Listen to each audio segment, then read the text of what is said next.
Welcome, everyone. We have landed to the 6th episode of Gone with the Wind.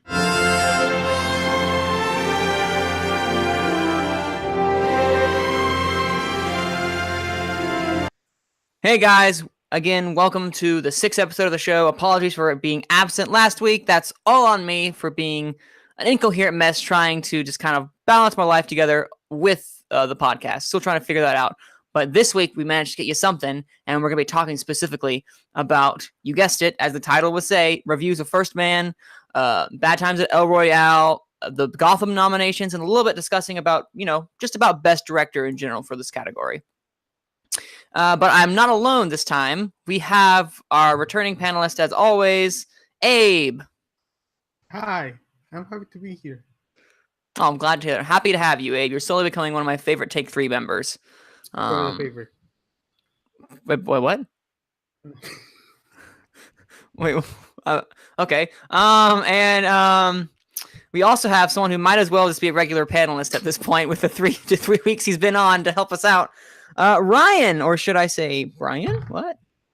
Pleasure to be back. In the last week and a half, I've lost my voice apparently, so this is what you guys got to deal with. Yeah, sadly, it's all because of us. We are to blame. That's exactly what it is. We overstrained his voice talking about Star is Born. But thankfully, he is on the mend. He's out there because yesterday he was not in a place to do whatsoever. And Malcolm is currently out doing the live stream of Rankum, so you can get the time frame of when we're filming this. So it'll be up hopefully for your viewing pleasure by when you're listening to this, which is Wednesday, maybe, hopefully. Now we're going to get right into our first big news of the day, or specifically of the week, I would say, because this happened last week, if I'm not mistaken. Yeah, it came out the 18th where it was announced. So this happened last week. So I'm glad we waited until then, because now we have some really cool news to talk to you guys about. And that is, I told you we'd talk about them, the Gotham Independent Film Awards. I was not joking when he said we talked about almost everything. This is really the first nominations that come out rolling for the 2018 year, which is weird because I don't think they see everything, and it's only for independent features, of course. But the Gotham Independent Film Awards have finally released their nominations for Best Feature, Best Documentary, Best Actor, Actress, Screenplay, Breakthrough Actor, Breakthrough Series Short Form and Long Form, Ensemble Performance, and of course the Breakthrough Director Award. I'll quickly go through a couple of the big ones, and I'm going to let everyone voice their opinions on what they think. The Best Feature for awards and nominees this year is The Favorite, First Reform, If Beale Street Could Talk, Madeline's Madeline? Okay. And The Writer. I have not heard of Madeline's Madeline, and I've only briefly heard about The Writer, but 3 of those I can totally see. What are your guys' thoughts on this for Best Feature? Well, I think it's a good, as any nomination we get at the end of the year, it's a good predecessor to the Oscar nomination. You see, like in the last couple of years, you've seen Call Me by Your Name, Spotlight, Moonlight, Birdman winning the main award in the Spirits, and 3 of those were Best Picture winners. So don't be surprised if any of these 5 films win Best Picture. So Madeline's going to be winning Best Picture. Well, except that one because I don't know what. Madeline.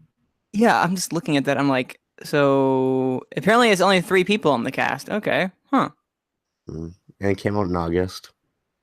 Interesting. How have I? Okay, Ryan, your thoughts?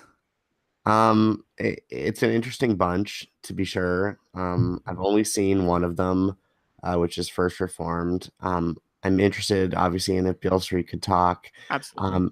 And I've only heard incredible things about The Writer, and it's a movie I cannot wait to see. It did very well at the Spirit Awards last year. First, I don't know why it was in that and not in. Oh, that season. Movie. But anyway, so I've heard great things, so I'm excited about that. Okay, I had no idea it was that movie because I remember hearing about that. Man, they waited their time. Yeah, and I have a sketchy history with Yorgos Lanthimos, so I'm gonna hold back on The Favorite for the moment. That's true. I know. Yeah, both me and Abe aren't huge fans of Yorgos Lanthimos. Well, that makes three of us. Yeah, although he's not writing it, so that might help because his screenplays are different. We'll say that on how he frames his stories. I didn't mind the killing of a sacred deer. I thought that was interesting. It was better than the lobster. I will say that. I know some people like the lobster. I don't get it. I just don't. I mean, I get it, but I don't get it. You know what that means? Like, I know what he's trying to say, but it's just like, stop being so weird. You're being weird for weird's sake. I'm missing everything. But no, for me personally, yeah, this is like, to me, this kind of gave a little more kick into First Reformed because I'll be honest, I think most people forgot about this movie. But apparently the jury of the Independent Film Awards did not.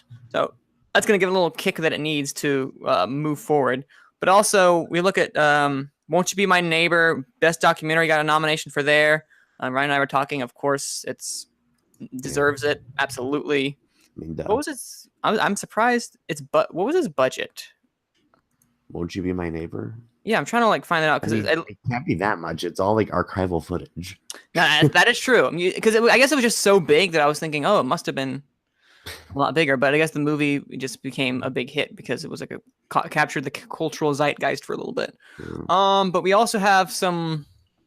In Best Actor, we got Adam Driver as Detective Flip Zimmerman in Black Klansman. The only nomination for Black Klansman, and that is for the white guy in the lead. So it's a little odd. It is odd. I find that funny. But Ben Foster got a nomination for Leave No Trace, which is another film that I've heard great things about. Richard E. Grant, Can You Ever Forgive Me? Ethan Hawke, First Reformed, and Lakeith Stanfield as Cash Green. He is great in that movie. Oh yeah, he is. He's one of the best. I just saw it this weekend, and he's such a great actor. Out of nowhere, he has so much charisma through the movie, and he leads it like a boss. I will say the movie. Hold on. Sorry to bother you. I don't think that's going to be doing much come Oscar morning. It's maybe the original screenplay, but I highly doubt that. That's literally all that's going to happen because it's very weird in the sense of how it presents itself. Ryan, did you see this? Sorry to bother you. I still haven't seen it. No, I missed it in theaters because they pulled it after a week. And oh wow. See, yeah, it has a lot of personality. I'll say that. How would you describe it, Abe? As a film, how would you describe this movie? Look, the movie it's normal, until 2/3 of the movie. Then it gets really. Okay. I wouldn't call it normal. I would call it a little. It has a style. It has a style. It's not the. It does. The story is not out of nowhere. For me, I hadn't seen any frame of the movie, and out of nowhere it pulls out something that makes you. What? Oh yeah. Are they really going there? Yeah, no, that's where it lost me. The movie. That's when I'm like, okay, you're disconnecting with me. But I loved everything up until that. And I'm just kind of like, okay, at the very end. But anyway, moving along to Best Actress, Glenn. Hey, look there, Abe. There you go. Glenn Close is Joan Castleman and The Wife. The only nomination that it got. But I would say a big one because that could start the ball rolling on her eventual maybe ultimate win as a we're sorry we haven't given you one yet type of Oscar. But we also have Toni Collette in Hereditary, Catherine Hahn in Private Life, which is shocking, Regina Hall in Support the Girls, and Michelle Pfeiffer in Where is Kira? I was glad to see Toni Collette get nominated. Mm-hmm. That was cool. I stayed far away from Hereditary because the trailer scared me. I'm like, nope. I haven't watched it. I'm waiting for it to come Blu-ray. But they were. I knew they're in the when Hereditary came out. They were campaigning for her. They want her to get that Oscar. I think they still are. Yeah, but I doubt she will. But I'm telling you, The Wife is an okay movie. It's fine. But Glenn Close in it, she's amazing. So go watch. No, this does give I credence still haven't seen because the last movie. It's out. yeah, Yeah. it came. The last thing that I heard, I think I was yesterday. I was driving home from seeing First Man, and I think Glenn Close was on an interview with NPR, and she was kind of interviewing about the wife, and I'm like, oh yeah, that movie exists. So she's gonna need to keep herself in the conversation because it's gonna probably go solely on her performance alone. Do you see anything else beside Glenn Close or that movie happening? Other than Glenn Close, no. No. Yeah. So Mm. gonna have to still Alice herself. And then best screenplay, we have The Favorite, First Reform, Private Life, Support the Girls, and Thoroughbreds, which I totally forgot. And then of course breakthrough actor for Roma. Oh no. Oh boy. Yalitza Aparicio. Okay, we're gonna learn this. What's it again, Abe? Yalitza Aparicio. Yalitza Aparicio? Yalitza Yalitza Aparicio. Aparicio. I keep wanting to do Italian. The Italian's coming out. Yalitza Aparicio. Aparicio. Aparicio. But oh, you know what? It's Yalitza. Italian in Spanish. I know. I'm sorry. I took a year of Italian, so that's coming out. Yalitza Aparicio. I'm just gonna do it in American. That's better. That's better. Than it. Well, you heard it here first as me trying to do that. Roma. Only thing that Roma got, which is slightly surprising, but also Beale Street Could Talk, Kiki Lane got something as well as Thomasin McKenzie for Leave No Trace. So that is something. Leave No Trace could be a surprise when it comes to indie film awards and critics. It really needs critics to do something as well. But Ilsa Fisher, 8th Grade. That's another one. Oh, and of course Helen Howard as Madeline in Madeline's Madeline. Can't forget that. Yeah, but what are your overall thoughts, guys, about the Gotham Independent Film Awards? And while yes, it's probably one of the least. How do I say? The least matters because it's just so far out. But it kind of sets the bar. What do you guys think about these nominations? Nothing's I feel like last year some things stood out as having Oscar odds, and there was a lot of things that actually did wind up getting Oscar noms from Gotham last year. I don't know. It's hard. It seems like a weird bunch. Definitely does. Abe? Coming from Brian. It's Brian. Ryan. This is not Brian. I made a joke. It is not his evil twin brother. This is actually Ryan, guys. Okay, great. Ryan. I think because a lot of the movies coming out this year are studio movies, like A Star Is Born, First Man, even Green Book are being pushed from the big studios, even Mary Poppins. If you see Roma, which is independent, but at the end Netflix has a ton of money. Don't you think they're gonna push it hard? But you see films like If Beale Street Can Talk and First Reform, which have gotten buzz. But even If Beale Street Can Talk, I don't see it being nominated for Best Picture. I don't hear about it a lot. I hear about Roma. I hear about The Favorite, which is nominated, and I hear about First Man, which we can discuss it later. Look, last year's best feature race at the Gotham Awards was Call Me by Your Name, The Florida Project, Get Out, Good Time, and I, Tonya. Now, 4 of those movies did something at the Oscars. Yeah. And Good Time just didn't. But no, I mean, it was at least the main actor, Robert Pattinson, was in the conversation for Best Actor. Well, albeit far away, he was in the conversation. But I don't think The Favorite, First Reformed, If Beale Street Could Talk, Madeline's Madeline, and The Writer, I don't think that they're going to enjoy the same. I don't think we're seeing 4 of those ride with the Oscars. Oh, no way. I think The Favorite has the best shot of because of the cast. You have Emma Stone. To be honest, I don't even know if The Writer qualifies, and that's another problem. See, what's the most interesting thing regarding The Favorite is that I've heard some great things and I've heard some very negative things. It's a very mixed movie, like most of Yorgos Lanthimos' films. And honestly, it's going to need a lot of, with the sliding scale, it's going to need a lot of love to get a Best Picture. And First Reform to me is the biggest shock because this got everything literally that you could get something in besides Best Actress for Amanda Seyfried, which she did not deserve that. I mean, when has she deserved an award for something? No offense to her, but I've yet to be wowed. I'm waiting for you to wow me. Yeah, First Reform definitely got a push that it needed, a really big push, but I'm not sure how it's going to, galvanize that. Eighth Grade got some love. Again, Sorry to Bother You, and of course, I guess the favorite also, I guess, the jury special prize for ensemble performance. Coleman, Stone, and Rachel Weisz. Rachel Weisz or what? I don't know how to pronounce. Weisz. Okay, about to say the W is not pronounced. Rachel Weisz. When is the last time we got 3 actors for an ensemble performance for the jury? Abe, you're our stats guy. Do you for Gotham Awards? I have no idea. Oh, hey, look! I just looked it up.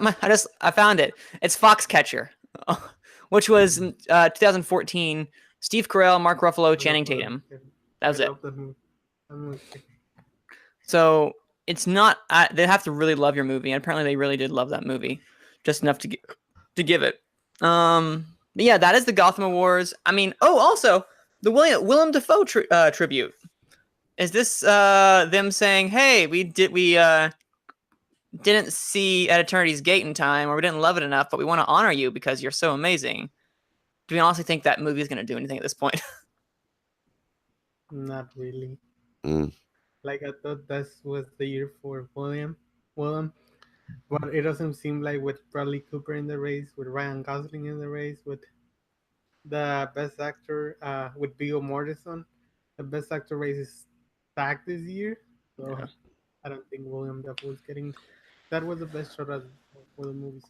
I mean, you're gonna have to see some real love for it show up in the critics, but At Eternity's Gate is currently bleeding, and it needs someone to patch it up fast. It needs a critics group to kind of take it in under its wing.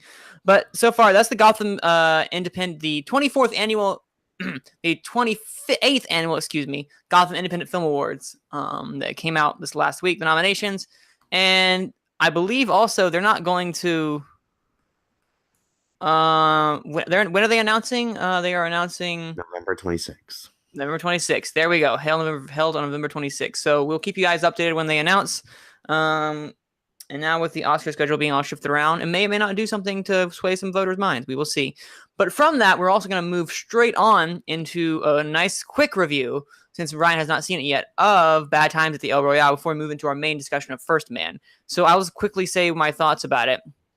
Man, this movie was fun. Man, this was such a good film. I want Drew Goddard, because I'm trying to remember the last thing. Has he directed anything? I know he's written screenplay for The Martian, for the Woods. Yeah. But has he directed? Yeah, he directed the Cabin in the Woods. That was his. He directed Cabin in the Woods? Yeah. Oh, I thought he just wrote it. No, he wrote it with Josh Whedon on a weekend in Vegas. Oh wow! Wait, on a weekend in Vegas, really? Yeah. Just like that. Wow. Yeah, like in 4 days. Well, he also directed the series Daredevil, which I adore. I love Daredevil. But I'm really want him to do a lot more things, because the time and energy he put into creating this film shows, and it does feel a bit long in some areas, and some of the threads don't always connect. But overall, this movie just kind of was a fantastic. I've heard the comparison to cinematic voyeurism. It was a comparison or a commentary on cinematic voyeurism. And that in and of itself got me fascinated with some of the camera techniques, the lighting that he used. It was a very deliberate movie, and also has one of the most nail-biting scenes this year in, I don't want to spoil it, but Abe, you know what I'm talking about? The scene behind the window where Dakota Johnson is there just waiting. Yes, that is such a good scene. My favorite scene from the film. Jeff Bridges is fantastic. What's her name? Cynthia Erivo. She's a Tony Award winning actress for winning for The Color Purple last year, I believe. Or 2 years ago. She was phenomenal in this as well too. Dakota Johnson. This was kind of like just an acting of everyone. Let's just act amazing. Chris Hemsworth shows He's also a fantastic actor. I want him to do things outside of 4 once he's done with that role. And I'm really, really, really looking forward to just kind of how this movie progresses. It's not doing great at the box office, sadly, but the trailers were amazing. I wish more people could have seen it because it's just a film you need to go see to kind of understand the nuances. There's a lot. It has a lot to say, but it needs to be seen more than once to kind of digest that, and that's not really appealing to sometimes the average viewer. But I highly recommend people to go see this just for themselves. It's not going to be a big Oscar player, probably. I want it to be in the conversation for original. I want it to be in the conversation for original screenplay, and Jeff Bridges an actor. Those are the two main things that I really want. But they're probably not going to happen because there's a lot more out here, and it's not getting the push and the love that it needs. But that's my quick thoughts on El Royale. I might want to see it again. It's beautiful. Plus the lighting. I'm just going to go about that movie's lighting. So good. Abe, what are your quick thoughts? Quick? Good. Okay. Yeah. Same amount of time I did. You go. Jumping on from you, I think the performances are the best part in the movie. Jeff Bridges, Dakota Johnson, everybody, literally everybody's good. Like even the guy that worked in the hotel. In the movie, he's so good. Miles, and that guy. That was his name, Miles. That's great. And Miles was great. I don't know his real name. But the movie works because of Drew Gotter's screenplay. I think we can all agree he's a better screenwriter than director. You see what he did with The Martian a couple of years ago. He was nominated for Best Adapted Screenplays. I think I love the movie, and especially, as I say, the performances are the best part of it. And my favorite performance was Jeff Bridges. I think he has to be nominated. I hadn't seen Jeff Bridges that good since True Grit. Agreed. Years ago. Agreed. Yeah, he just makes you fall in love with him, with the character and with his performance. Well, he does really iffy things during the movie, but at the end, it wrap up's good. The movie does take a long. It's 2 hours and 20 minutes, which I don't think it needed to be that long. I want to mention John Hamm. I think he was the weakest part of the movie. He was, but he wasn't bad. He wasn't like, oh, this is horrible. But he was just kind of like, well, he didn't see. If I talk too much, we'll be spoiling some things. Yeah, it's hard to because you don't even with the trailer, you don't know what the movie's about. Yeah, but the listeners do. His character it was very one note. We'll say that. Yeah, it was just he's there. The story actually revolves around Jeff Bridges and what's the name of the lady? Her name is Carmen. I'm sorry, Cynthia Erivo. Cynthia Erivo. Those are the two main characters of the movie. And they're fantastic. Yeah. So I really like it. It's a film I want more people to see. It's very good. You can see it just for shirtless Chris Hemsworth and be jealous. Because wow, that man. And that entire final scene of him in the him just kind of oozing charisma at the the climax was fantastic. And yep, that's our quick thoughts on Bad Times at the El Royale. Please, everyone, go see it. It's something that I wish more people would see before it exits cinema because it's not doing so hot in the theaters. It's not even making its budget back right now, which is really sad. Oh well, that's sometimes how it works. I hope he made the good money he made from Cabin in the Woods and is keeping that in, or from Daredevil, depending on which one he got made more money in. But that leads us maybe that or that too. But that leads us to our main discussion, and that is of the sure to be Oscar contender, nominee, maybe even winner in Damien Chazelle's senior outing of First Man. And all I'm gonna say is wow. Ryan, I think you love this movie just a little bit more than I did, and I love this movie. I don't know. I mean, I might love it more, but we'll see. Ryan, what are your thoughts? Yeah, I adored First Man. I was pleasantly surprised. I mean, I was late to the game on Whiplash, and it was a film that I really liked that I saw just before I saw La La Land for the first time. But I've been sort of low on Chazelle because I thought that La La Land was way too overhyped by people. We apologize. And I found myself in this hole of being like, I don't know what to expect from, do I expect another Whiplash? Do I expect La La Land? But instead I got something completely different, which I actually really liked. It was something that was much more introspective, less poppy and obnoxious, and just kind of stayed in its lane, told its story, made you feel something real, And like really like this did what my favorite movies tend to do, which is like really bring me into a scenario and make it real. And like by God, this movie, it just created such terror in such a brilliant way. I was completely taken and so impressed. Yeah, I will let Abe chime in after I've said my piece because I know his thoughts sort of on it. But first off, I don't appreciate the shade you threw at La La Land and Whiplash over there, sir. But I agree with you. Hey, I like Whiplash. I gave it 5 stars. Oh wow, okay. Well, the shade at La La Land. Then. Ouch. This movie, yeah, I came in with tempered expectations, thinking like, okay, Manning, I love Whiplash and I love La La Land. Chazelle is probably one of my favorite directors working today. First Man cements that easily because I went in first not knowing how they were going to tell a story about a story that I thought I already knew about a guy who walks on the moon. We know makes it. There were so many like nuggets in this film that I had no idea transpired in real life. Some events that happened that kind of threw me off guard. And like, well, I don't want to spoil some things. But at the very beginning, it happens literally in the first 10 minutes.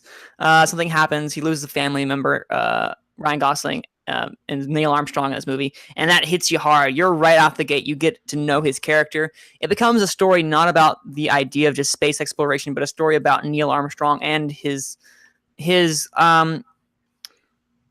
I guess just his overall obsession with trying to do something greater than himself, because so far everything down there below has just given him heartache and loss. And then can we just talk about how Claire Foy opposite him is to me the best in the show acting wise, because I adore Claire Foy. And The Crown, everyone who watched The Crown, you know how amazing of an actress she is. And of course she didn't get the same range she got to do in this one, but this film where she plays the stereotypical supporting wife, but she has a lot of range and depth with what she's given, and she kind of, man, this emotionally she made me feel everything that also Ryan Gosling made me feel, which I think he's better than this than he was in La La Land, and I love La La Land. He's better. This probably was one of his best performances since like, oh geez, I'm trying to remember, since like maybe like Blue Valentine.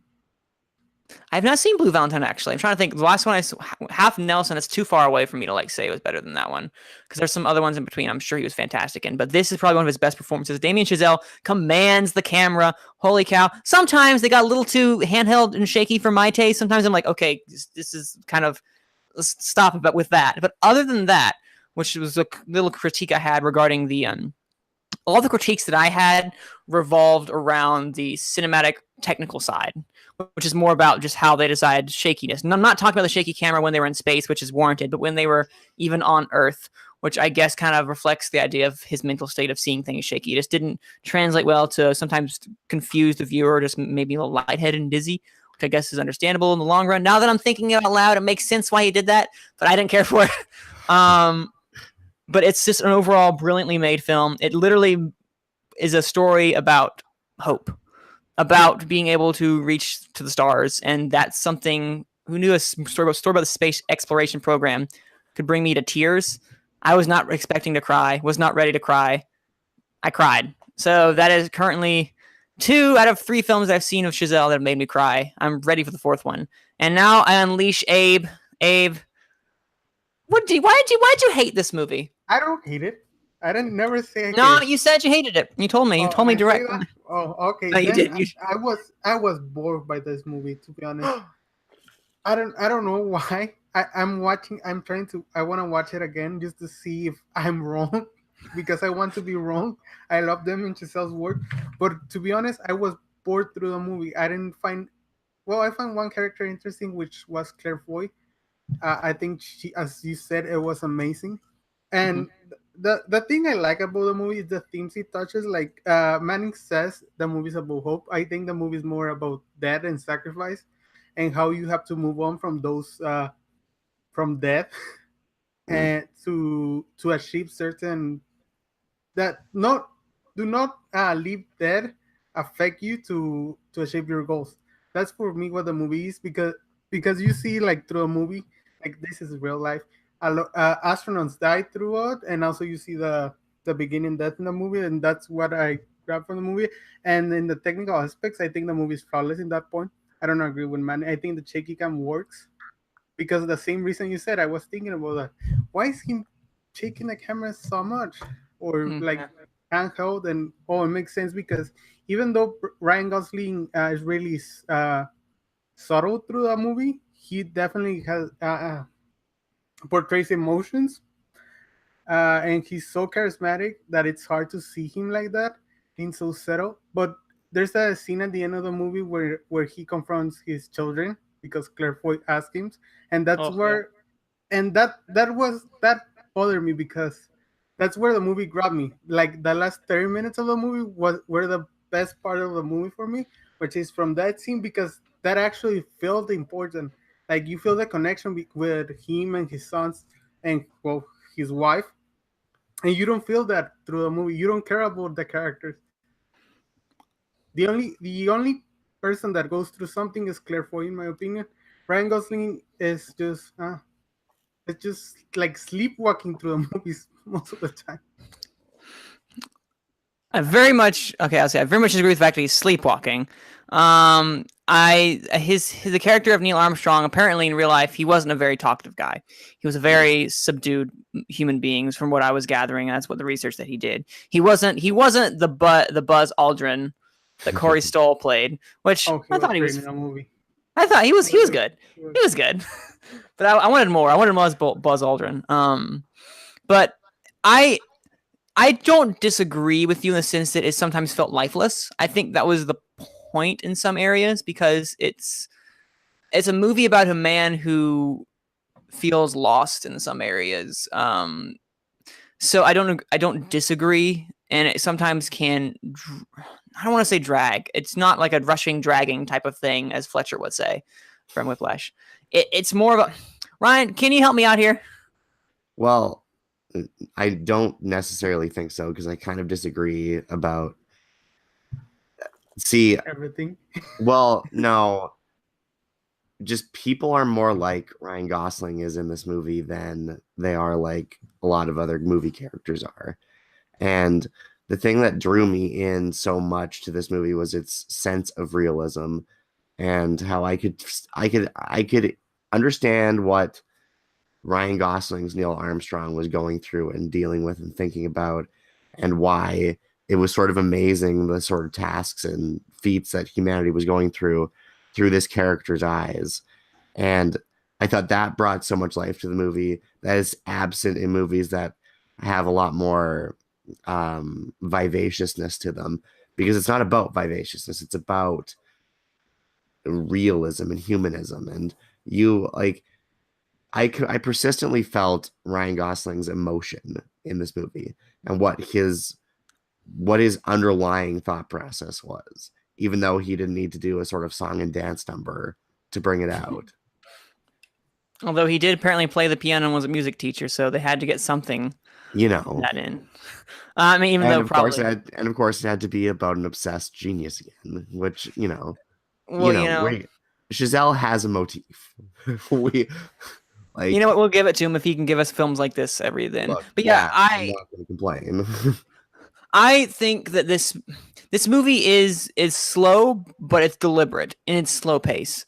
It takes its time, and it's not anything. It's like the antithesis. It's not it's the antithesis of Bad Times at the El Royale, which, while it dragged in like a little bit, it was a very fast paced movie in that sense. It took things that are like 100 miles an hour. This one, First Man, slows down in areas and takes its time with its characters, and I really appreciate that. And while yes, I did feel I was getting sleepy and falling asleep, but in my defense, that was because I just had a massage that day, so I was very tired. But it's a very serene film, and I do agree it is also about death and what'd you say, Abe, loss or death and sacrifice, and how you have to overcome those deaths. I do agree with that, but through that sacrifice, you have that sacrifice because you hope for something more. because these people were hoping to go farther and beyond. And the story of Claire Foy is different from the story of Ryan Gosling. I'm not even gonna. I can't. I'm trying to like say their names in the movies, but I keep wanting to say like Claire Foy and Ryan Gosling. But hers was trying to come to terms with the fact of because her arc was really cool. Her arc was coming to terms with like she wanted to have she married him to have a quiet, normal life, and which is the exact opposite. She had to come to terms with his sacrifice, and she had to hope for the fact that they would still be all right. And I guess in the end, they were all right. They don't have like, how some biopics will have like the very end. They'll be like, Neil Armstrong survived this many years and did this right afterwards. You guys know what I'm talking about? Yeah. They didn't have that. I was waiting for that. And I'm like, what? This is a biopic without that? Well, but we all know what we all know. I mean, do we though? Like, do we know his family history though? I want to know about that, man, because that's something I cared about more than just like the space exploration, which was still fantastic. See, I think that Oh, sorry. Go ahead, Ryan. Oh no, I was just gonna say I think that one of the things I liked about the slowness of the movie is that it really made this seem difficult. Like a lot of us, especially us younger folks who were all born after the moon landing, sort of take for granted that humans were able to go up in space and make it. The moon is really far away. It is. Until you like actually look at a space map, it's hard to appreciate just how far away the moon is. Like the fact that we were able to do this some 50 years ago is absolutely astounding. And what I loved about this movie was that it demonstrated that. It made it feel difficult. And also gave you the purpose behind it. And I think that there was a lot of pre-roll hate for this movie by people about like they didn't shove the flag in the ground. And to be fair, I had that complaint. I was like, why is this not in this movie? But this movie's filled with a lot of other America porn, and it does not shy away from the fact that how many flag shots did we get? That this is a deep American achievement, and it was, and I appreciated that. The movie didn't ignore the fact that people might burn to death in a capsule for no reason at all. Like shit like that happened, and that was awful, but it was all an effort of this really kind of amazing human accomplishment. Hey, what were you gonna say? Oh, there was something that happened while I was watching it. You were saying like there weren't any end credits in the movie that said what happened to Neil Armstrong. Well, this old lady was yelling to his husband, "Is he still alive?" He yelled like 4 times, and I wanted to shout no, but I wasn't. You should have. You should have shouted no. He's dead. I mean, you could say Buzz Aldrin's alive. Wait, did he die? No, he's still alive. Let's say Buzz Aldrin's still alive, right? Still alive, yeah. Okay. Wait, what about that third guy who didn't actually go on the moon? What was his name? Albert? I feel really bad. I feel really bad for not knowing. Whoops. We know who I'm talking about, right? He was in the spaceship. His name? Michael Collins. Michael Collins. Apologies, Michael Collins. Is he still alive or? Michael Collins is still alive. Oh, okay. Well, awesome. Well, good to know you and Buzz are still kicking. Thank you guys for what you did. You're not watching this, but just in case, thanks. Now that we said our piece about this film, what would you rate it, Ryan? What's your Letterboxd score? I gave it a 5 out of 5. It's my favorite movie of the year. Abe? Look, I'm able to give movies more objective scores, but I give it four stars. Like the movie it's amazingly made. I just didn't connect with it. That's fair. Fair enough. No, I totally get that. There's some movies that I see and I'm just like, I get it, but I don't get it. Like Boyhood. I saw Boyhood. I didn't connect with it. Like I think a great technical achievement didn't connect with me on an emotional level, but I'm weird like that. And for me, it's definitely a 5 out of 5 as well. I need to see it again, but currently it is a 5 out of 5. I wouldn't change a thing, except of course adding those little credits that tell me where he is, because I want to know, guys. The poor lady wants to know what happened to him. And what do we think this is gonna do Oscar-wise? I feel like this is a lot of technical awards like sound editing, sound mixing. The sound. Oh, that part was great. I think Ryan Gosling in Best Picture. The problem is that the box office wise failing, and that that wouldn't have the movie for its campaign. Like, First Man, the movie that fell. Is it failing or is it just doing not great? And the movie costs what? Because it was kind of costly. Oh boy. I mean, what I'm worried about is it not like the buzz not sustaining. Like, I think that there would have to be some real incredible performances or Academy craziness for Ryan Gosling not to be nominated. But if they just forget that he was in a movie this year, so I'm just hoping that the Academy Chazelle hard-on is still there and that is able to carry this movie forward, even if it's not going to be a success in other ways. We'd be like, sorry for La La Land. Actually, no, he won that year for Best Director, so, it's okay. Although I think I do sort of think this could find itself in the little niche that my favorite movie from last year found itself in, which was we're going to get a lot of nominations, but you're not going to win anything except for editing. But that was because it's a war movie, and war movies always win editing. But it was very well edited. I mean, and it was a terrifically edited movie. It was by far the best movie we've had in a long time. But that's not. I mean, we can debate that, but this is not the Debate Dunkirk podcast. This is the awards podcast. But anyways, so I could see First Man falling into one of these, like, we'll nominate you for a lot of things, but you really don't have a shot. Yeah, it's going to have to do some. See, Claire Foy, at this moment, what is Best Supporting Actress looking like? Because Lord knows, with Coleman is officially going lead now. And I don't see, and Stone and Vice are both going for supporting. That's not gonna be good for either of them, and to cancel each other out. I don't think Claire they will. Foy is supposedly trending in third according to Gold Derby at the moment. Okay, Gold Derby. Who do you have in first? I'm really curious. Regina King for If Beale Street Could Talk in supporting actress. Okay, I can see that, but still. Is Amy Adams going supporting? Amy Adams is second in supporting for Vice. Then Claire Foy, then Emma Stone for The Favorite, then Rachel Weisz for The Favorite. Okay, I have issue with their 5, but that's neither here nor there. Because I don't see them doing double. Well, they'll have to love The Favorite to get to, and it might just be a really poor year. But I definitely see Claire Foy getting in.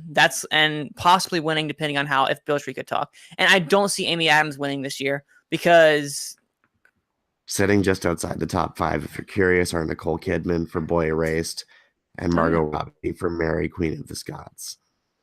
Oh yeah, that movie. I forgot about that movie. I think everyone else has too.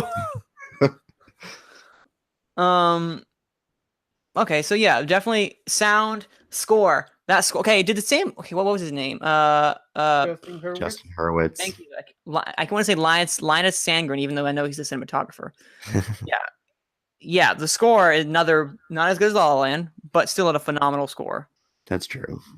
Like, this was I went to listen to it like when I got home because it was just so good.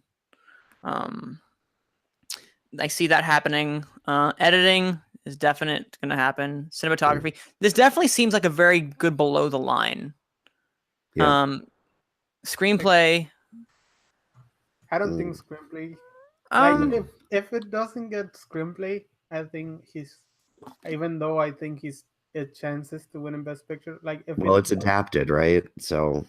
Yeah, so if it doesn't get screenplay, I don't think it has even a chance to win Best Picture. What is it adapted from? I believe it's Neil Armstrong's autobiography. Oh, okay. Is it called First Man? Yes. Oh, really? Is it? Oh, okay. Yes. Wow. Well, I was thinking they could have, altered it a little bit, but no, they didn't do that. See, director is probably, if this is a directing movie. It's just a biography. It's not an autobiography. Oh, okay. The official biography, published by or written by James R. Hansen. Oh, well, thank you. First Mr. came out Hansen. in 2005. So yeah, if it gets screenplay, you know that they really like it, because that's gonna probably, I think Gosling, and if they like the movie, because Best Actor is very competitive. So if they bring in Gosling and the screenplay, I think it has a good shot of probably winning, or possibly winning, because Right that means right now Gold Derby has it in 4th for adapted screenplay. Okay, yeah, that's probably where I would put it right now, 4th or 5th, because what do they have above it? A Star is Born, Okay. If Beale Street Could Talk, and Black Klansman. Oh, I mean, Black Klansman's gonna have to do some makeup work. I could see it getting an adapted screenplay. Yeah. Black Klansman getting into Best Picture. I need to hear. I need to do some critic. It needs to like get in the conversation. That first nomination we saw with Adam Driver is a good like. Oh yeah, Black Klansman's still out here. We need to have a bit more of that before I can be like, yes, it's getting in Best Picture. But it's not far fetched. There are more far fetched things out there. So I agree. It possibly could. I think it's more likely to get a screenplay nomination than a Best Picture nomination. No, that's agreed. Because Spike Lee also co-wrote it, right, for adapted. I believe so. So they probably want to be like, oh, hey, here's another nomination. We haven't nominated you in a while. What else? Sounds, both sounds, screenplay, score, production design seems very likely. Because yeah. Well, Gravity was nominated for production design. Yeah, I'm about to say, if Gravity can be nominated for production design, this seems like basically Apollo 13 meets Gravity in a way. And they recreated so much from the late 60s there to do this. I could see that being an Academy thing. No, I see them very much going production design. Costume design, The Martian got nominated for production design too, so. Oh, there you go. But costume design, I don't think so. Like, they're going to have to really love the movie if they're going to give it a costume design. Makeup, no.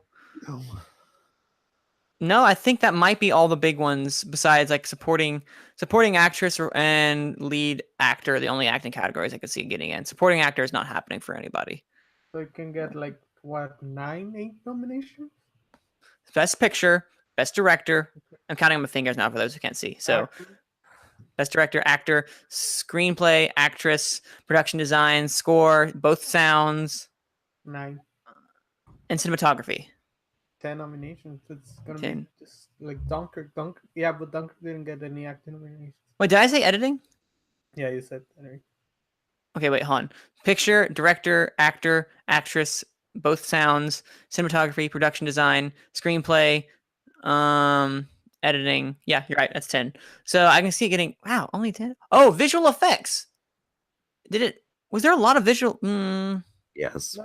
Well, there were 3. I'm sure there is. Moon scenes, but yeah. I can it might bring that in. So I guess 11 is its best day. Maybe 12 if they get costumes. So I think its best day is probably like 12 at this moment. I mean, that's a huge day. That is almost 20 days. 12 nominations. That's going to be a very good day. They're going to be very happy. DreamWorks will be very happy with this. If they can draw in 12 nominations, they'll be ecstatic. Yeah, they'll be like, guys, we won. Let's celebrate with some champagne and cigars. I don't know how producers talk. I'm just a small boy. I'm a small town boy from North Carolina. I don't know anything about Hollywood.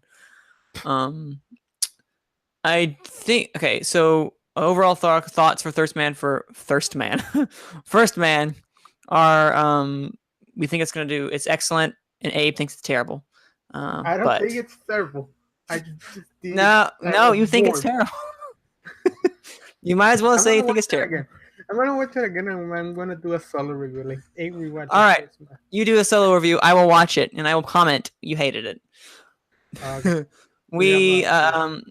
right. That is probably our overall thoughts. It's gonna do really, really well. We think come election day. Oh, we're getting ready for election day. In a week and a half. It is. Oh yeah, do that. I need to go.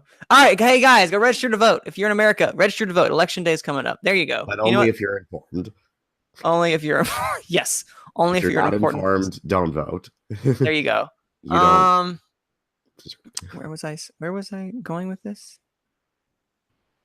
Oh yeah, Oscars. That's what the show we're here for. The show talking about award shows. Yeah. First Man gonna do great probably at the Oscars. Bad Times at Royale, sadly, probably will not as much as we might like it to. However, moving right along to our last discussion of the night, and that is regarding the best director category. A quick discussion of like where best director is headed, we think, in all honesty. And like who do we have as our current not who do we have as our current five, but kind of like who do we think are like, some of the people that are like going to be in the conversation. Because we were talking about Chazelle and how this is a director's film, and it's almost more than likely Chazelle is getting in. And do we think we're going to get a Jenkins, Barry Jenkins and Damien Chazelle 2.0 this year? Well, I have no idea because I don't know if it feels free could talk is good or not. I've heard nothing but fantastic things just from the Twitter sphere. So I haven't heard a bad review yet. So that's probably a good sign. Do you want the predicted people? Sure. Give me the predicted people. Okay, so the top 6, because there's a huge drop off after number 6. Oh wow. The top 6, you got Alfonso Cuarón for Roma, which I feel like is a little inflated but cool. Bradley Cooper for A Star Is Born. Damien Chazelle for First Man. Yorgos Lanthimos for The Favorite. Okay. Spike Lee for Black Klansman. Okay. And Barry Jenkins for If Beale Street Could Talk. Interesting. Huh. Okay. And then there's an enormous drop off. Like the drop off meaning like what people think are going to be nominated type of thing? Yeah, the number of people predicting nominations drops from over 1,300 to 200. That's 100. Wow. From 100 drop. Wait, what's the 7th then? What's the farthest? Peter Farley for Green Book. For Green Book. I think he can be nominated. Green Book is getting a lot of buzz from festivals. No, yeah. That's why he's probably 7. There's a drop off, but he's still 7. It's Green. Yeah, Green Book's gonna have to do a lot Ryan more. Coogler, Adam McKay, and Steve McQueen. Wait, Ryan Coogler for Black Panther 2. Really, people? Black Panther 2 or Black Panther? Yeah, Black Panther 2 is not out yet. Sorry, Black Panther. Black Panther 2. I don't know. I think of Creed 2. Wrong one. He did not direct that. Yeah, Black Panther is not happening. I don't know. Sorry, guys. Black Panther is definitely not happening. I don't see. Maybe it's. I don't want to say it's a weak year for director. It's just like nothing's. You have the usual I don't even say the usual suspects. It's Barry Jenkins and Alfonso Cuarón. This is interesting. When is the last best director to be nominated for best picture? Was that like the guy who did Amour? When is the last what now?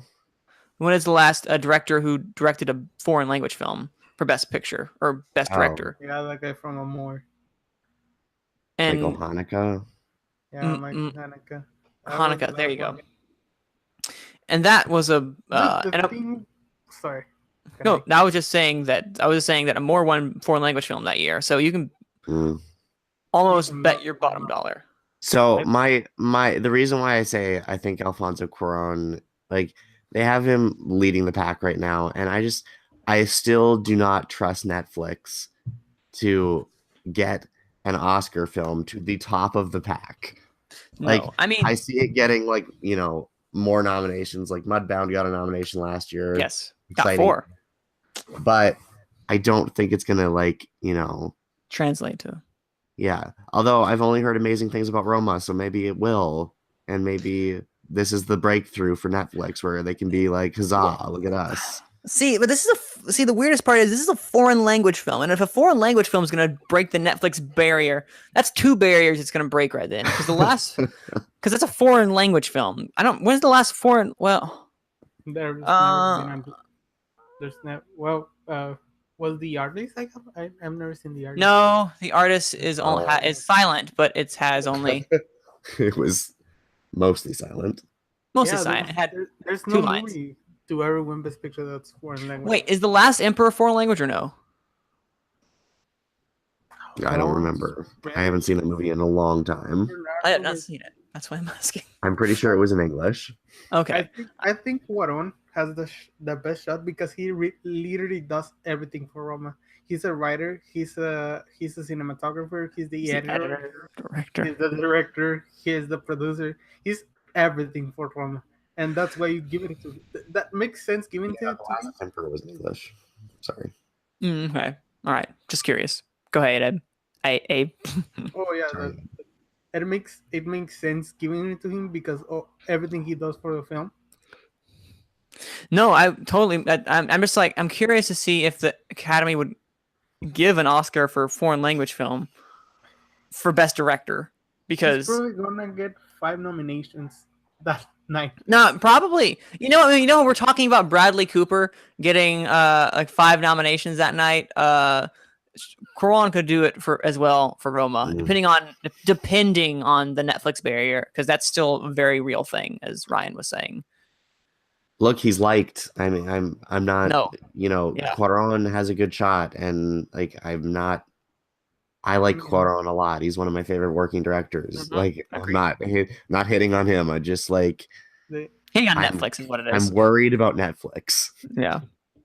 Yeah, no, I mean, Mudbound to me was like the very first, I guess not raw, but like the first push for like Netflix actually being a thing. Because I remember last year, the year before, or was it 2 years ago? Maybe 3, for Beast of No Nation, when Idris Elba had gotten everything he needed and might have been winning Best Supporting Actor that year, then nope, snubbed that year at the Oscars. So that was the first. Yeah, it was very weird. He won SAG and everything. But we gone from there to now Mudbound getting 4 Oscar nominations, 4 supporting actress as well for Mary J. Blige, which is a movie I love. Mudbound, I love. It'd be awesome to see the Netflix barrier broken with Roma from an accomplished director, a very well respected director who directed one of my favorite films of all time, and Children of Men. I'm totally down for that. I don't. Now, Bradley Cooper is an interesting story because Star is Born is blowing up still. It's like doing gangbusters, and I don't see that dying. I think they'll anytime happily soon. Bradley Cooper. Like, oh yeah, they'll be like, here's thank you for making that transition. Here's a nomination. Like everybody loves him. Like you wouldn't think he would get nominated for American Sniper, but he did. He got the best act, and also for American Hustle. He also was nominated for that. So the Academy loves Bradley Cooper. So I think they also love Clint Eastwood and David O. Russell, though, respectively. oh yeah. Although not anymore, probably. David O. Russell, after Joy, he's on. He's in the corner until he can make a better movie. And Clint Eastwood, the Academy just usually loves Clint Eastwood, especially after American Sniper, which was a very, very good film. And probably Clint Eastwood's best film since $1 Billion Baby in my eyes. But how good does The Favorite have to be for Yorgos Lanthimos to get in? And that's what I was about to say, because I have a hard time seeing Yorgos Lanthimos getting in for The Favorite. I have a hard time seeing Yorgos Lanthimos getting in any Best Director with how polarizing his films are. He's gonna have to have a very impassioned base. Yeah. A very everyone else on this list, I can explain. Like, I can explain Damien Chazelle. I can explain Spike Lee. I can explain Barry Jenkins. No, true. Abe, what were you saying? Oh, I was gonna make a joke. Oh, you can still make a joke. We're not against jokes. No, like the timing is off. Oh. Well, you're talking about Mr. Lanthimos. I think The Favorite is like a dark comedy, if I'm not mistaken, of what I've been reading, and that helps because it's a period piece and it has a lot of it gets a lot of nominations in costume design and production design, and also the actress. That those craft categories are gonna help him to get to the top, like to that preferential. No, it's not preferential battle for best director, right? No, it's gonna help it to get to to the top 5 at least. Yeah, I don't think that's going to like because what are we talking about again? I'm reading this other thing about I didn't know Guillermo del Toro is going to do a stop motion Pinocchio. Hey, for Netflix. Yeah. That's cool. How did I just Yeah, miss that? I believe Oh. Robert Downey Jr. was supposed to be Geppetto. Oh, Like, is it that movie? That movie. I forgot about that. Huh. Well, I got distracted. I'm sorry. What were we talking about?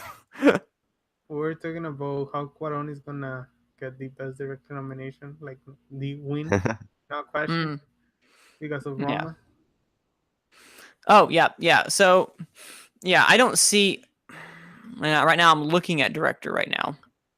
I think this race could shake up.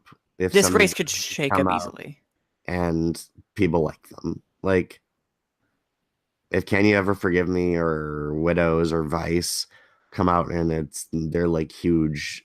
Yeah. Like, Adam McKay could get another nomination. You could have Boy Erased come back out of nowhere because it really hasn't opened wide, has it? No. Okay. You have Wit. I don't think it's open. Boy Erased is the Joe Edgerton movie, isn't it? Mm-hmm. Yeah. Yep. Oh, okay. Because he's done a lot of great work. Lucas Hedges. You could have Can You Ever Forgive Me? That could be a top contender when it comes out eventually, because that's gotten very strong praises, although mostly for the acting for McCarthy and Grant. The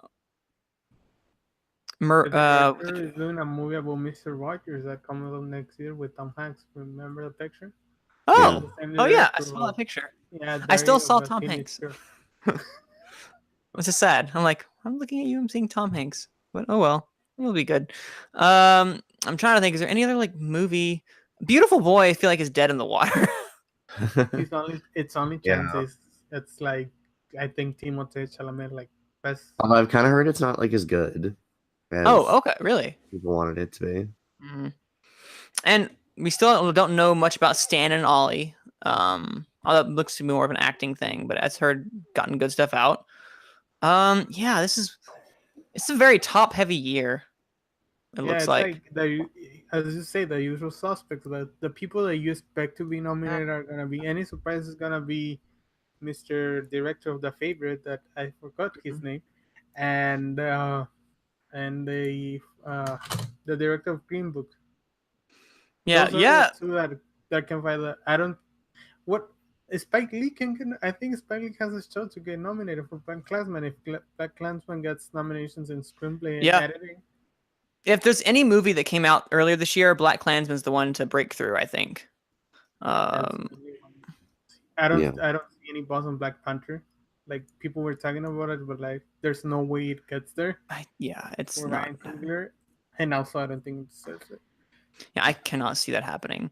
But yeah, Adam McKay could come out of nowhere. Maria Heller, who did Can You Ever Forgive Me, could come out of nowhere. Joel Edgerton. Peter Farrelly. Zemeckis for Welcome to Marwen, or I do not see Welcome to Marwen for the new like he wasn't nominated for American Steve McQueen, maybe. Yeah, like there's some people that can come up, but the movies hadn't been shown. No, yeah, we're getting closer to that end right there. Oh, what about John Krasinski? They just started the campaign, which I don't think it's going to happen, but you think Quiet Place is getting anything? I would like it to, but I think it's going to get some token sound nominations, and that's going to be which is ironic. Yeah, because I was going to say that, like, only in sound. That's his best. Yeah. Which is, I say it's deserving in the sound editing and sound mixing, because it's very deliberate in its sound, or excuse me, not deliberate. It's very noticeable, but that's not a bad thing, because it's, it's basically a silent film in most areas. Although I think it would be fun to see John Krasinski get in there. He's not going to, but it'd be fun. It'd be great to see Emily Blunt get a nod too. Not gonna happen, but it'd be cool. Supporting actress is quite weak, but we'll have to see. We'll have to see how it plays out as we continue through the year. We'll see some of the critics drop as we continue. Actually, when is our first critics award? It's happened sometime in November, correct? Uh, The first one? New York Film Critics. I think it's New York. Is New York the first one? New York Film I think Critics? so. let me pull up what it is. Okay. We'll look at that because I'm very curious because now we're going to start into the heart of things. No, I'm sorry. That's until January 6th. Wait, the nominations or the awards? The awards. Okay, I'm just thinking the nominations. Um, Well, anyway, while they're looking for that, that's basically like, okay, if we had to say today, what are the 5 people that you have in mind that you think will get nominated? And if you want to be crazy or not crazy, this is not your final predictions. Abe, what do you have? Cuarón, Chazelle, Jenkins, Cooper, and that guy from Green Book, Farley, right? Fairly. Farley. What? It's not the Farley brothers. It's the Fairley. Farley brothers. Yes. Actually, there is the Fairley brothers because they did, Dumb and Dumber. Okay, so Remember it from that. And then, Ryan, if you could pick 5, or do you think it'll be the 5 this year, what do you think is going to happen? I'm gonna go with I'll say Quaron, but Knock on wood. Bradley Cooper. I'll say Damien Chazelle for now. Spike Lee, and I'll go with Barry Jenkins. Why not? All right. And for me, myself, I will also go Barry Jenkins and then Damien Chazelle because why not have a 2.0 version of that battle? And then also going Quaron just because of the current buzz right now. I'm going to go Spike Lee, throw that in there because I feel like they want to give him something, and I think Black Klansman could come back in that regard. And let's also go with Cooper, just because I think Star is Born is going to have some staying power. It's a big shot, guys. Cooper. But all right, those are what we think so far in regards to. The first like main critics thing is the National Board of Review Awards, which is on November 27th. Okay, we still have a ways away before that's going to happen. 1 month. Yeah, that still feels like an eternity away. Oh, 1 month exactly. It is. Yeah, it is. It is very true. But anyway, yeah, those are what we think for Best Director, our thoughts. Once the race shapes up a bit more, we'll have an idea of what's going to happen. But I think that is all at the time being, guys. We're going to go directly right into our final 2 matchups for the Take 3 Top 64 movies, and then we are done. And this is down to a nail-biter of a finale, the penultimate finale that we have. The episode before the season finale, if you will. We have The Princess Bride versus Back to the Future, and Godfather versus Lord of the Rings, Return of the King, which in and of itself is a fascinating battle because after taking out The Empire Strikes Back last week, which is a shock, didn't see that coming, Princess Bride managed to take that plaque away. But we're about to quickly go, now that everyone's voted. Abe, what do you think is... I voted. What? You voted. Everyone's voted. I trust you voted. Oh. No, I said now that everyone has voted. Oh, sorry. Nah, you're fine. What do we think is going to take home the first prize? Princess Bride or Back to the Future? Remember, this is favorite, not best. So what do you think everyone voted for now that you know a bit more how this is going? Back to the Future. Back to the Future. All right. And Ryan, you didn't vote, but tell us, what do you hope is going to win? As between The Princess Bride and Back to the Future? Correct. Oh, I don't know. What's your favorite? Between those 2 movies, Yes. Probably Back to the Future slightly. Slightly, but you like the other one. Yeah, I like them both. All right. But they're both shouldn't be the most favorite movie ever. Well, it's not the best movie. It's just the collective favorites of like 10 or 11 people that are just kind of crazy in their films. I don't know why, except Abe, who's clearly not crazy at all. But the first match, Princess Bride versus Back to the Future, in a spread of 63-38, which is not as close as we had last time. Abe, can you give me that famous drum roll? Thank you. The Princess Bride takes it at 63. What? So, yes. Oh, I heard 1,000 voices cry out and were suddenly silenced. What was that? That's Well, it took down Empire, so yeah, it did. Right. I'm sorry, Abe. So we have our next one. Abe, drum roll. Oh, I'm sorry. First off, let me say, Abe, what do you think's gonna win? Godfather? Yeah, Godfather, no question. I gotta say. It doesn't happen, I'm leaving. That's true. Okay. Ryan, what do you? Ryan, what do you want to win? Return of the King or Godfather? Return of the King. Smart man. I also want Return of the King to win. All right. And our final matchup. Before we go to the finals. In 63 to 33. Sorry, 63 to 36. Or 38, excuse me. How does that make sense? That doesn't add up. Oh, well. You said it. Return of the King. Oh, my God. Yeah, I'm not too surprised, but I kind of am. Well, to be clear, both of those films are better than The Princess Bride or Back to the Future, so at least one of those should win. I agree. I know which one I will be voting for. Return of the King will be voting for. I will be voting for. We'll see how everyone else votes. I'm sorry, Abe, that you will no longer be on this podcast because you hate all of us. I had no horse in the race. Anyway, I lost the last one, which was The Godfather. Hey, The Godfather made it to the last little bit, and for people who a movie about walking. It's not about walking. It's Return of the King. That's The Fellowship. You're thinking of the wrong movie. I mean, but even that, it's not about walking. Yeah, exactly. It's about the Fellowship of the Ring. It's about the King returning. Yes, exactly. And just how the two towers, it's about these two towers. Mind blown. All right, but anyway, that is what our final match. Our final match is going to be Return of the King versus The Princess Bride, which is going to be really interesting because we have some people come out of the woodworks who just don't like Return of the King and are going to vote against it regardless. So we're going to find to see how that is. Abe, cough, cough. I'm a fair judge. You are? Yes. Okay. All right. Well, we're going to see how that turns out next week. Abe, where can people find you? You can follow me on Twitter at AbrahamF25 and watch the Reactor Summit. Goes up every Monday on Take 3, where we cover the Shmodown. And Ryan, where can they follow you? You can't follow me.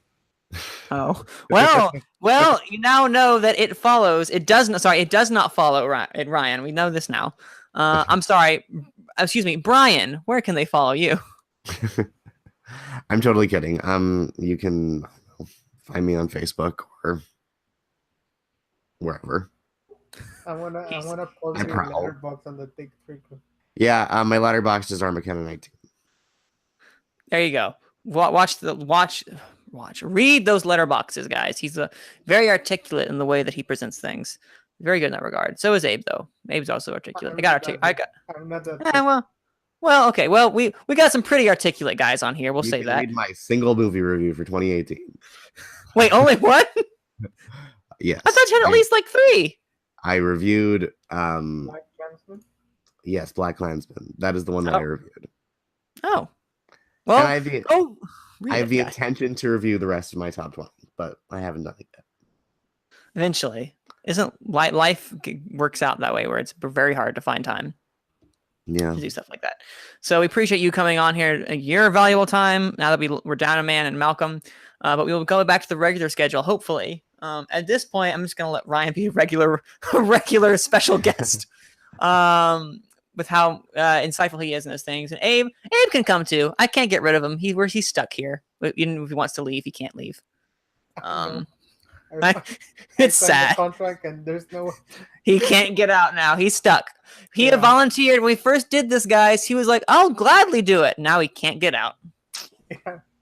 He can't get out. But you can also exactly in this show.